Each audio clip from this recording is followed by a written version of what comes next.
बताइए, Islamic country आप बता रहे थे वहां मुसलमान ही ज्यादा हैं, हिंदू 1-2% है।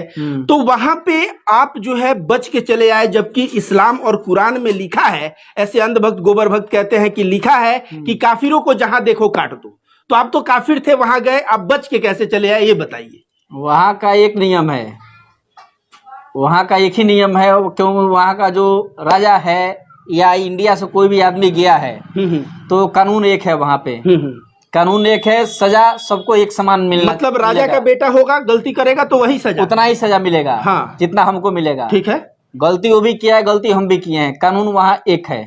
तो मतलब सबके लिए एक है। सबके लिए। ये तो कानून व्यवस्था की बात हो गई कि कानून सबके लिए एक समान है, लेकिन समाज व्यवस्था, वहां के जो लोग हैं, जो मुसलमान हैं, इस्लाम धर्म के मानने वाले हैं, वो तो कहते होंगे देखो भाई रत्नेश गिरी जैसे काम कर रहा है, काफिर काम कर रहा है, इन काफिरों को जीने का हक नहीं होना चाहिए। आप लोग जब काम कर रहे होंगे तो उनके मन में भावना आती है कि वहां के लोगों का व्यवहार कैसा, आप बताइए। नहीं, कुछ नहीं है वहाँ। एक कानून तो एक है, मैं बता दिया। उसके बाद से वहाँ के मुस्लिम लोग हैं, हाँ, यहाँ के हिंदू हो या मुस्लिम हो, हाँ, एक समान एक नजर से लोग देखते हैं। हाँ, रोड पे काम चल रहा है, रोड लाइन में काम हो रहा है, जो भी मजदूर काम कर रहा है वहाँ पे, रोड लाइन का जो है, ठीक है, तो वो देखेगा भाई धूप हुआ है तो उसको दया जरूर आएगा। वो जा करके पानी का बोतल, खाने पीने का, बिरयानी हुआ या फल फ्रूट हुआ, कुछ ना कुछ ठंडा हुआ ला करके देगा वो। मतलब वहाँ का आम नागरिक अगर रोड पे काम हो रहा है तो जब गुजरता है कार से तो देखता है धूप में कोई मजदूर काम करता है तो नजदीक के दुकान से कोल्ड ड्रिंक, पानी जो है, बिरयानी, ये सब लाके जरूर पहुंचाएगा। ये क्यों पहुंचाता है? उसके दिल में दया धर्म है। दया धर्म है। तो ऐसे तो कहा जाता है इस्लाम बहुत कट्टर है, मुसलमान आतंकवादी होते हैं, जिहादी होते हैं। तो उन जिहादी और आतंकवादियों ने इस तरह का दया धर्म का कार्य दिखाया, यह तो आप जो है हमारा नजर ही पलट दिए। नहीं तो भारत में तो चल रहा है जिहादी है, आतंकवादी है, ऐसे हैं वैसे हैं। नहीं, ऐसा वहां कुछ नहीं है। दोस्तों नमस्कार, मेरा नाम रविकांत भारती है और मेरे बगल में जो शख्स बैठे हैं इस्लामिक देशों में रहे हैं और काफी तारीफ कर रहे थे इस्लामिक कंट्रीज की विकास की, नियम और कानून की। वैसे इनका नाम रत्नेश गिरी है, एक हिंदू हैं, लेकिन अंधभक्त गोबर भक्त कहेंगे कि इस्लाम के नजर में ये काफिर हैं और कुरान में लिखा है काफिरों को जहां देखो मार दो, काट दो। तो ये कैसे जो है वहां से बच के चले आए, आइए इनसे बात करते हैं। हमारे साथ हैं रत्नेश गिरी जी। तो आप बताइए कौन कौन से इस्लामिक कंट्री में आप रहे हैं? मस्कट में रहे, ओमान में। मस्कट में रहे हैं, ओमान में रहे हैं और दुबई में रहे हैं। कितने साल रहे होंगे आप? 2 साल रहे हैं मस्कट में और 1.5 साल रहे हैं दुबई में। ये बताइए, इस्लामिक कंट्री आप बता रहे थे वहां मुसलमान ही ज्यादा हैं, हिंदू 1-2% है। तो वहां पे आप जो है बच के चले आए, जबकि इस्लाम और कुरान में लिखा है, ऐसे अंधभक्त गोबर भक्त कहते हैं कि लिखा है कि काफिरों को जहां देखो काट दो। तो आप तो काफिर थे, वहां गए, आप बच के कैसे चले आए, ये बताइए। वहां का एक नियम है, वहां का एक ही नियम है, क्यों वहां का जो राजा है या इंडिया से कोई भी आदमी गया है तो कानून एक है वहां पे।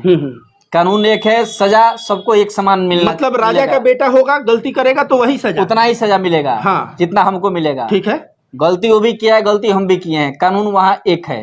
तो मतलब सबके लिए एक है। सबके मान लीजिए कि मुसलमान किसी हिंदू को मारता है तो वहां पे कानून हिंदू मुसलमान दोनों के लिए एक है। राजा और गरीब सबके लिए एक है। तो इनकी बातें आप ध्यान से सुने दोस्तों। कहा जाता है कि इंसाफ बहुत बड़ी चीज होती है और जहां इंसाफ होता है वहां गरीब अमीर, अलग अलग धर्म के लोग, अलग अलग भाषा के लोग जो है अच्छे से जिंदगी जी सकते हैं सुरक्षित ढंग से। तो इनका बात सुना आपने, वहां पे लॉ एंड ऑर्डर, कानून व्यवस्था सबके लिए एक समान है। ये तो कानून व्यवस्था की बात हो गई कि कानून सबके लिए एक समान है, लेकिन समाज व्यवस्था, वहां के जो लोग हैं, जो मुसलमान हैं, इस्लाम धर्म के मानने वाले हैं, वो तो कहते होंगे देखो भाई रत्नेश गिरी जैसे काम कर रहा है, काफिर काम कर रहा है, इन काफिरों को जीने का हक नहीं होना चाहिए। आप लोग जब काम कर रहे होंगे तो उनके मन में भावना आती है कि वहां के लोगों का व्यवहार कैसा, आप बताइए। नहीं, कुछ नहीं है वहाँ। एक कानून तो एक है, मैं बता दिया। उसके बाद से वहाँ के मुस्लिम लोग हैं, हाँ, यहाँ के हिंदू हो या मुस्लिम हो, हाँ, एक समान एक नजर से लोग देखते हैं। हाँ।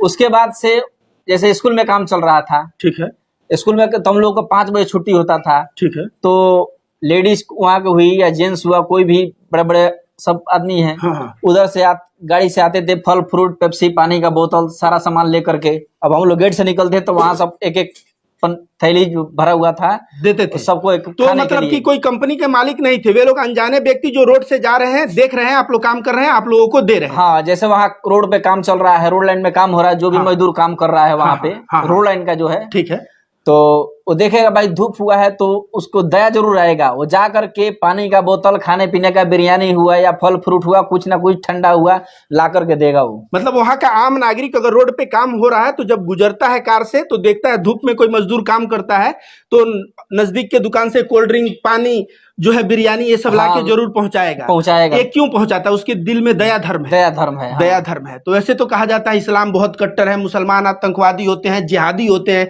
तो उन जिहादी और आतंकवादियों ने इस तरह का दया धर्म का कार्य दिखाया, यह तो आप जो है हमारा नजर ही पलट दिए। नहीं तो भारत में तो चल रहा है जिहादी है, आतंकवादी है, ऐसे हैं वैसे हैं। नहीं, ऐसा वहां कुछ नहीं है। रत्नेश जी, आपसे ये मैं पूछना चाहूंगा कि जो आजकल भारत में हो रहा है कि मुसलमानों को बाहर भगाओ, तो मुसलमानों के प्रति नफरत, तो गाय के नाम पे मुसलमानों को पीट पीट के हत्या कर देना, और आप कह रहे हैं इस्लामिक राष्ट्र में जो है उस तरह से मुसलमान अच्छा व्यवहार हिंदुओं के साथ करता है, तो आप जो है भारत के मुसलमानों के प्रति जो घृणा फैलाया जा रहा है इसके बारे में क्या कहेंगे? नहीं, गलत है वो, गलत है। सब जगह जैसे मुस्लिम कंट्री में मिलजुल के लोग रह रहे हैं, वहाँ धर्म का बात नहीं है। वहाँ पे वहाँ भी हिंदुस्तान में होना चाहिए ऐसे ही, मिलजुल कर रहना चाहिए आपस में, कोई दंगा फसाद नहीं करना चाहिए। भड़काऊ में तो हर उसमें जाति में है लोग है भड़काने वाले, लेकिन उनको समझ के एक जगह जब रहना है तो समझ बूझ कर रहना है।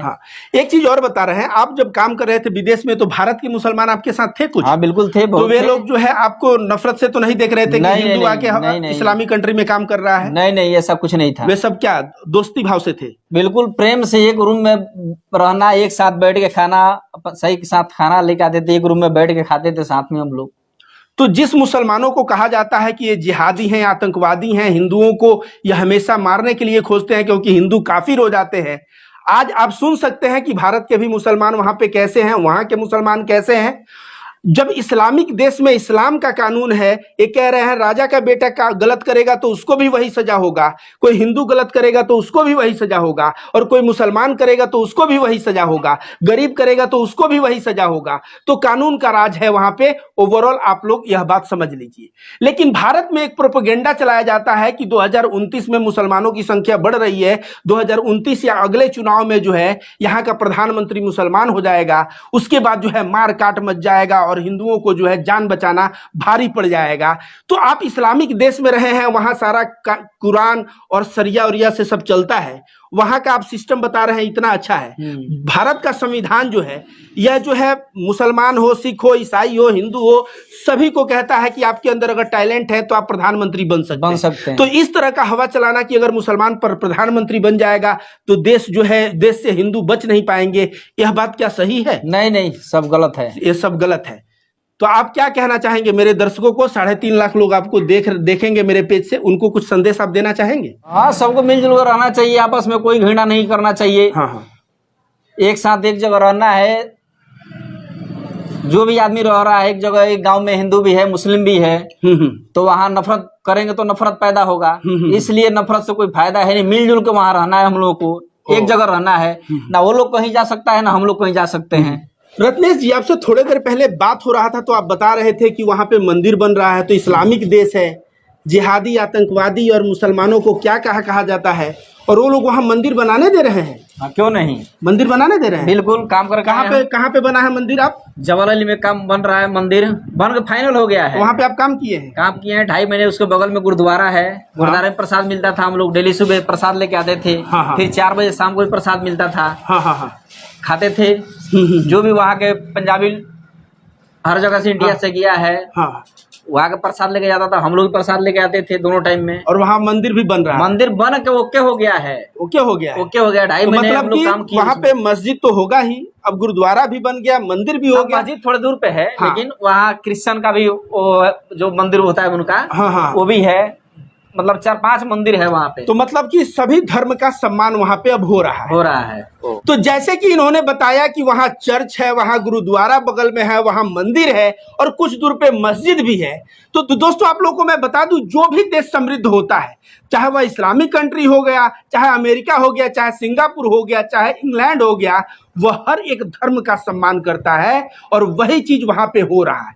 और भारत के लोगों को भी मैं कहना चाहूंगा कि आप अगर भारत को विकास और समृद्धि के रास्ते पे ले जाना चाहते हैं तो भारत में भी सब धर्म सब जात को आप सम्मान करिए।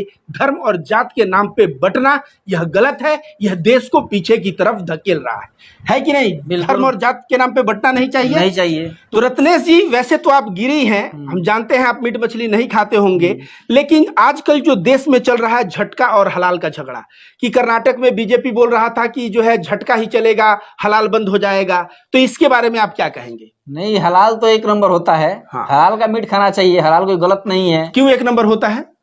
उसका जो ब्लड है पूरे शरीर को बाहर चला आता है, खून बाहर चला जाता है, खून बाहर निकल जाता है। हाँ। झटका का मीट बाहर नहीं निकलता है। हाँ। वो अंदर का अंदर ही रह जाता है। हाँ। तो खाने में मतलब शरीर के लिए नुकसानदेह होता है। तो देखिए रत्नेश जी, आप तो गिरी हैं, गिरी लोग तो मीट मछली खाते नहीं, लेकिन आप जो है झटका और हलाल का बात कर रहे थे, तो आप जो है यह ज्ञान कहाँ से हुआ? कहाँ से हुआ? लोग बात करते हैं, देखते हैं, सुनते हैं। हम भी बहुत गल्फ में भी रहे हैं, इंडिया में बहुत जगह रहे हैं। ठीक है, तो हलाल तो नंबर 1 का होता है। कभी भी हलाल का ही मीट खाना चाहिए। झटका का मीट तो बहुत लोग कम खाने के लिए लोग खाते हैं, लेकिन बहुत कम खाते हैं। अगर 100 आदमी हलाल का मीट खाते हैं तो 5 ही आदमी होंगे जो झटका का मीट खाते होंगे। 5 आदमी, 100 में 5 आदमी, कोई बहुत मुश्किल से। तो हलाल तो नंबर 1 है, हलाल का खाना चाहिए मीट, या चिकन हुआ, जो भी हुआ। तो दोस्तों, ये थे हमारे साथ रत्नेश गिरी। इन्होंने क्या क्या बातें बताया, मैं थोड़ा फोकस कर देता हूं। पहला बताया कि ये जो विदेश में गए हैं इस्लामिक राष्ट्र, वहां मुसलमान ज्यादा थे, लेकिन वहां कानून का राज है। वहां किसी भी धर्म, किसी भी जाति, किसी भी भाषा के लोग अगर गलती करेंगे तो सजा सबके लिए एक है। इतना ही नहीं, अगर गरीब गलती करे और राजा का बेटा गलती करे तो सजा सबके लिए एक है। इसके अलावा इन्होंने बताया कि अगर सड़क के किनारे से कोई अरबी जा रहा है और देख रहा है कि कोई कार्य कर रहा है धूप में, तो उसके दिल में दया धर्म आता है और वह तुरंत नजदीकी दुकान पे पहुंचता है, बिरयानी, कोल्ड ड्रिंक और पानी लेके उन मजदूरों को देने आता है। तो एक तरह से उसके बाद इन्होंने बताया भारत के मुसलमान जो वहां होते हैं वो हिंदुओं से बहुत मिल के प्रेम भाव से रहते हैं। और इसके बाद इन्होंने हलाल और झटका की बात की। तो ओवरऑल दोस्तों, जिस तरह से देश में हिंदू मुस्लिम और जिस तरह दंगा फसाद कराने का प्रयास किया जाता है और इस्लाम को बदनाम करने का प्रयास किया जाता है, जबकि सभी धर्म जो है प्रेम सद्भाव सिखाते हैं और सभी धर्म अच्छाई सिखाते हैं, तो कोई भी धर्म गलत नहीं होता। और हम लोग रत्नेश जी के माध्यम से जान पाए कि इस्लामिक कंट्री में कितना अत्याचार है हिंदुओं के ऊपर, यह हम लोग जान पाए इस वीडियो के माध्यम से। धन्यवाद।